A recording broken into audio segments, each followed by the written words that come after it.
Hi hello friends అందరికి కూడా very very very very good morning. నేను ఇవాళ ఏం చేస్తానో నేను మీకు చూపిస్తానండి.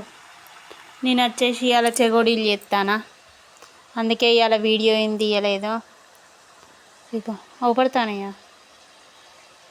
హాయ్ చెప్పలేదు. నాకు దేవుని పూజ అయిపోయింది. నా కొడుక్కి ఇలా స్కూల్ లేదు, ఇలా పోలేదు. వీళ్ళ స్కూల్లో నాటేదో సెంటర్ పడ్డదట, అందుకోసమని స్కూల్ లేదట. మీరేం చేస్తారు? ఇవాళ మా అత్తమ్మోళ్ళ ఇంటికి వెళ్తాను. నేను వాళ్ళ కోసం మంచిగా ఓడిలు చేస్తాను. ఓకే ఫ్రెండ్స్, నచ్చేది ఉంటే like, share and subscribe. Share చేయండి, షేర్ చేసిన వాళ్ళని సబ్స్క్రైబ్ చేసుకోమనండి, వాళ్ళు వేరే వాళ్ళకి షేర్ చేయమనండి ప్లీజ్.